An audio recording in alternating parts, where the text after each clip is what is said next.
Matindi na init. Ramdam ko ang halik niya sa leeg ko, bababa sa akin. At mas pag-uusapan. Tinanggal niya bigla yung panty ko. Mga sikretong dito mo lang mapapakinggan. Top Secrets. Top Secrets. Top Secret. Top Secrets. May sikreto ka ba? Eto na ang pagkakataon mo para magbahagi ng iyong pinakatatagong sikreto. Para naman mapagaan natin ang bigat ng nararamdaman mo. Kapiling si DJ Raketera, and I wanna welcome you all to the program Top Secrets. Nung gumanon ako, naamoy ko yung hininga ko. Buti hindi ko naamoy yung hininga ni Diego Bandino. Hininga ko yung naamoy ko. Alam mo yung pag hindi ka nakakain, tapos yung hininga mo parang panis na laway na kung ano man. Buti na lang tanggap ko yung sarili ko. Sarili ko lang yung may tanggap sa sarili ko. Huwag nga kayong huwag kayong judger. Kayo din naman bumabaho yung hininga, lalong-lalo na kapag walang kinakain, 'di ba? Anyway, sige na, hindi na ako magpapatumpik-tumpik pa. Meron na tayong caller sa ating programa at i-welcome na natin siya. Hello, magandang gabi sa'yo. Hello po. Good evening po. Good evening. Pwedeng malaman kung anong pwede naming itawag sa'yo. You can call me Katie po. Katie. Oy, Katie. Ilang taong ka na? I just turned 30. You just turned 30. Last when? Last week po. Uy, last week. Uy, happy belated birthday to you, Katie. Thank you po. Katie, sang lupalop ka naman galing? I was born and raised in the Philippines pero nasa ibang bansa po ako ngayon. Oh, that's why may konti kang accent. Maarte lang po ako magsalita. Kala ko naman dahil sa accent mo, yung pala kaartehan lang yan. Maarte lang po talaga ako. Maarte ka lang. Okay, sige, hindi na ako magpapatumpik-tumpik pa ha. Katie, 30 years old, born and raised in the Philippines, and now nasa ibang bansa na. Ano ang top secret mo? May asawa na po ako ngayon. May asawa at anak na po ako ngayon. But, nung wala pa po kaming baby, nagkaroon po ako ng relationship sa isang tao na nasa Pilipinas po. Mm-hmm. So, nung wala pa kayong baby ng asawa mo, nagkaroon ka ng relationship sa isang lalaki na nasa Pilipinas. Opo. Eto bang asawa mo ay foreigner? Yes po. Oh, I see. Tapos, etong lalaking naging karelasyon mo sa Pilipinas, ay naging karelasyon mo dahil nagbakasyon ka ba sa Pilipinas? Hindi po. Parang matagal ko na siyang kilala. Mm-hmm. Nung parang kababata ko po siya. Mm-hmm. Tapos, parang nung during COVID, nagkaroon po kami ng parang group chat ulit ng mga friends ko in the Philippines. And then, yun po, nagkausap kami ulit. And then, ganun po yung nangyari. So, meaning, lumabas kayo sa group chat, nagka-chat kayo ng personal, tapos nagkita kayo? Actually, hindi ko nga po alam kung masasabi ko siyang relationship. Mm-hmm. Pero, kasi, nasa ibang bansa ako and then, he's in the Philippines. Pero, meron po kasi siyang parang feelings na hindi ko maintindihan. And I think, hindi siya maganda kasi may asawa na ako. So, siya ba may asawa na? Wala po. Wala. Okay. So, gaano katagal kayong nagkaroon ng parang special feeling sa isa't isa? Ano po kasi siya parang, hindi ko naman on and off po. Kasi, gusto ko siyang putulin lagi. Kasi nga, sinasabi ko sa kanya may asawa ko and I love my husband. Pero 'pag kasi yung may time na hindi kami okey ng asawa ko, parang siya lang din yung natatakbuhan ko para mag-open. And alam niya yung tungkol sa husband ko. And wala naman siyang problema dun sa may asawa ko, at parang okey lang din siya na may nakakausap siya. Hmm. And then parang na ano ko na lang, mga almost 2 years, parang gano'n. Gano'n po. 2 years na on and off yung relationship ninyo. Opo. So, kaya ka nakikipag-usap dito sa taong 'to because emotionally available siya at naiintindihan ka niya kapag nagra-rant ka or may issues kayo ng asawa mo? Um, Opo, parang gano'n na nga po. Kasi ewan ko lang po, like growing up po, wala po akong masyado talagang nagiging, boyfriend na Filipino guy. Most of the time Oh. lumaki po ako sa Philippines, pero po yung una ko naging boyfriend is nandito na sa ibang bansa, and foreigner Hmm. po sila. So, hindi po ako familiar dun sa parang yung love po ng Filipinos, and, um, to be honest, parang, maganda siya sa feeling, iba siya sa feeling ko dun sa love ko sa asawa ko. So, masasabi mo ba na minahal mo 'tong taong 'to na Pinoy?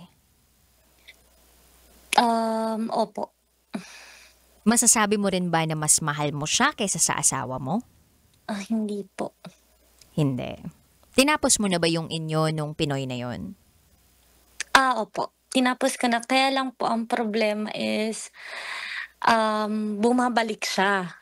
And this time, may asawa na po kasi siya, kaya hindi ko siya ini-entertain kasi, after cutting him off, I realized na talagang mali yung ginawa ko. Kahit hindi hindi ko po kasi siya masabi sa asawa ko, eh. But, I realized na mali yung ginawa ko. So, as much as possible, I don't want to parang mag-entertain ng something na natatakot ako na baka may gano'n ulit mangyari or whatever. Mhm. I just want to be, okay dun sa asawa ko, just work things out with him and yung family po namin ngayon. Mhm. Ilan na Pero anak niyo? isa lang po, Isa lang. Kailan ka nagkaroon ng baby? last year po. So, nung last year nagkaroon kayo ng baby, tsaka nyo lang hininto nitong Filipino guy yung Ah, namamagitan sa inyo o prior to that? Prior po, nagkaroon po kasi ako ng, something sa Philippines na kailangan ko pong bumalik. Tapos after, I think 7 or 8 years po, kami ulit nagkita nung time na yun. Umuwi po kasi ako for, wedding nung kaibigan ko. Tapos nagkita po kami dun nung time na yun. Okay, so nagbanggit ka ng mga numbers nagko-compute ako ngayon. Ay, So, etong last na hindi po pala last year, mali Hmm, mali po, 2 years ago, 2.5 years ago. 2.5 years ago yung Opo, pagkikita ninyo? opo. Oh, kasi kung sinasabi mong 7 years, parang ang tagal na nun. So, meaning, Ah, hindi lang 2 years yung on and off relationship ninyo. Opo, hindi po kasi ako umuwi ng Philippines, tapos during COVID po kasi nangyari 'to. Then bago po talaga ako umuwi ng Philippines, nai-cut ko na po yung something dun sa guy. And Hmm. then nung kasal po nung kaibigan ko, umuwi po ako, dun po kami nagkita. For the very first time ulit Ulit after po, after yes po. ninyong magkita nung magkababata pa lang kayo? Opo. Okay. Tapos nung time na 'to na nagkita kayo, may namamagitan na talaga sa inyong something, mahaba na yung mga conversations ninyo sa social media? Opo, pero kasi po dahil pinutol ko na nga po siya bago ako umuwi, parang naiilang po ako sa kanya. But since, dahil magkababata nga kami, and then marami naman kaming friends din talaga together, nagkakasama po kami sa ibang, let's say, kainan, mga Mhm. gano'n po. Kumbaga dahil may mga nasa iisang group kayo, may mga Opo, pagkakataon na may mga occasions within the group na lagi talaga kayong hindi maiiwasan na magkasama. yes po. Pero may ilangan na. Ako po yung naiilang kasi po parang nafi-feel ko po na may care pa din siya. Parang may something talaga siya na special care and love for you. Tapos ikaw parang ini-ignore mo na yung Opo, feelings mo, ganun. Kasi nga, parang gusto mong ayusin yung relationship ninyo ng asawa mo. Tama ba ako? opo, opo. If you don't mind me asking, ano yung naging issue ninyo ng asawa mo? So bago pa po kasi kami kinasal, actually kinasal po kasi ako ng super, super young. Hindi ko naman super young, but, nasa early 20s pa po ako nung kinasal ako dun sa asawa ko. Mhm. Tas bago po kami ikasal, 3 years po kaming, in a relationship, like dating.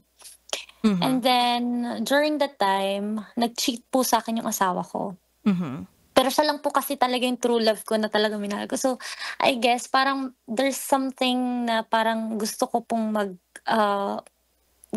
gumanti. Parang gano'n po yung thinking ko that time, I guess.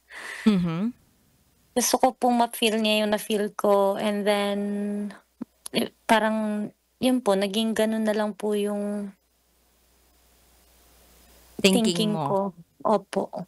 Okay, so nung nagloko ang asawa mo sa'yo, asawa mo na siya o boyfriend pa lang? Boyfriend ko pa lang po siya nun. Boyfriend pa lang. So may Opo. may parang may feeling ka na gusto mong gumante. So ngayon Opo. parang in search ka of person na parang pwede mong gamitin din sa pagganti sa kanya. So paano natuloy yung kasal ninyo? Like knowing na meron kang Pinatawad ganyang nararamdaman. Nakaset na ba yung date ng kasal ninyo? Alam niyo na ba na ikakasal kayo para ituloy na lang talaga yung kasal ninyo, ganun ba? Hindi po, ano po, kasi parang mahal ko po kasi siya. So, pinatawad ko siya, and then, ayun nga po, pinatawad ko siya. But and then yun, kinasal kami. But after nun, parang there's something na hindi ko po, let's say, hindi po ako mapakali. Lagi ko pa rin tinitingnan yung cellphone niya nung mga time na yun. I feel na magche-cheat Okay. siya sa'kin ulit. Parang hindi po ako sure dun sa kung talaga bang ako yung mahal niya, gano'n. Gusto ko po laging ma-prove na hindi na niya sa'kin gagawin yun. Mhm. And then And na-prove niya ba o hindi? na-prove niya po nung ano, nung time na bago kami ikasal. But Mhm. after nun po kasi, nagkaroon na naman po ng another issue, like hindi ko po siya na-caught na cheat. May ano, pero nakitaan ko po kasi siya ng some photos na sinend sa kanya ng mga ka-workmates niya na nag-iinom sila, may kasama silang girl, and then parang nakayakap sa kanya, mga gano'n po. Mhm. Nag-confront ba ikaw sa kanya? I mean, kinonfront mo ba siya? Opo. After na nung parang hindi po kasi ako yung type na aawayin ko siya kaagad. Parang, Nag-e-NBI ka opo, muna, gano'n, nag-iimbestiga opo, ka, tapos pinoproseso mo muna lahat ng mga damdamin mo, gano'n? opo, opo. Ah, Actually, print ko pa lahat ng pictures, and then, para may resibo ka, ang galing mo din 'no? oh, May printing ka pang ano, umi-effort ka pa ng gano'n, puwede namang screenshot. mahirap po screenshot, nabubura po kasi yun. Talagang iba ka pagdating sa ebidensya, puwede ka ng maging ano, staff ng NBI. So dito mo na natagpuan yung sarili mo na nakikipag-usap sa isang lalaki and perfect na dumating sa tamang pagkakataon etong Pinoy guy na nagparamdam sa'yo ng parang kakaibang care and love na hindi mo naman masyadong naramdaman dito sa asawa mo. Tama ba ako? Opo, opo, gano'n na gano'n po. Like, medyo ako parang feeling ko po kasi sa relationship namin ng asawa ko, ako yung more na clingy, Mhm. na ano, pero gano'n po kasi yung type ko. Ayoko po nung yung parang masyadong, maano sa'kin. Gusto ko po ako yung nagso-show ng love and affection. Ayun naman pala eh. Pero hindi ko po na ano, bigla po ako nagulat kasi parang sabi ko, parang new sa'kin yung ganitong feeling nung nakausap ko nga po yung, guy from the Philippines, na parang, first time ko ma-feel yung ganitong parang napaka-special ko, ultimo yung pagkain ko, ultimo yung nakapasok ka na ba, ganito, ganyan. Na hindi Yung ginagawa pinakaano, ng foreigner, 'di hindi po, ba? Ang hindi mga po. foreigner So, very direct 'yan 'pag magbi-birthday ka, parang anong gusto mo sa birthday mo? Eh 'di ba ang mga Pinoy parang anong surprise, may yeah, surprise pa, 'di ba? opo, gano'n na gano'n. So, parang the feeling was very new to me, kaya parang hindi ko pa alam kung ano yung nararamdaman ko na, ano ba 'to, ba't parang mas nag-e-enjoy ako siyang na-e-enjoy ko yung kausap ko siya, gano'n. Kausap. Opo, Nai-enjoy kausap. Pero hindi pa sure opo, kung sa makakasama, 'di ba? Anyway, Katie, ngayong bumabalik siya sa buhay mo, talagang nag-initiate siya ng conversation with you, etc. Ano yung measures mo to stop it or to completely ignore this person in your life, to block this person in your life? Actually po, kasi nga po nabalitaan ko sa friend ko, dun sa friend namin kinasal before na kinasal siya and then they're having a baby. I think parang nanganak na po yata sila, yung asawa niya. Um, so kasing nung umuwi po kasi ako nagka-trouble po kami na parang mine-message na po yung mga friends ko sa Philippines na, alagaan ako gano'n, gano'n. So nagtataka sila na bakit parang masyado siyang caring sa'kin.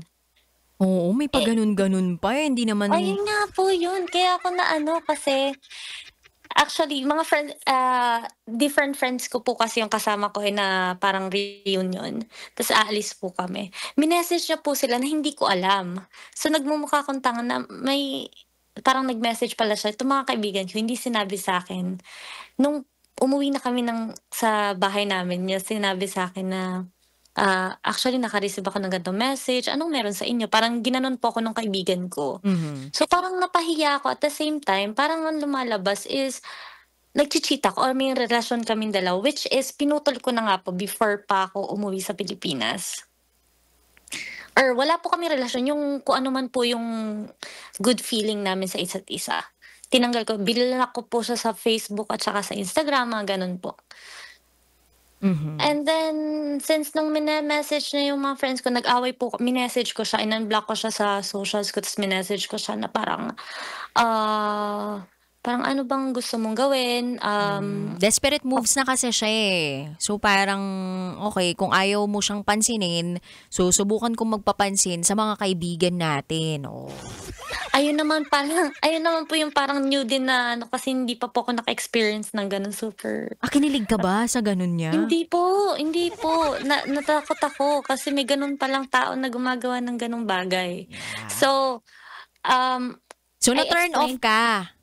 very. So I knew it.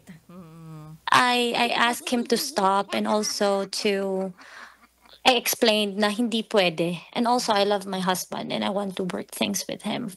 Aw. And tapos And that's very important na alam mo na kung ano yung gusto mo talaga, 'di ba? And you ended up things with this person already. ang ano nga po, parang after nun, so bumalik po ako dito sa bansa ko ngayon. Blinak ko po siya nun, pagbalik ko talagang galit na galit ako, parang inaway ko siya, actually Wait pinagmumura ko lang din siya kasi wait lang opo. diyan sa murahan na 'yan, Stop muna natin 'to, pause muna natin 'to kasi magko-commercial muna tayo, Sige magbabalik po po. kami. Kapiling niyo pa rin si DJ Rocky and this is Top Secrets. Kailangan pa bang i-memorize yan? Love Radio. Basic!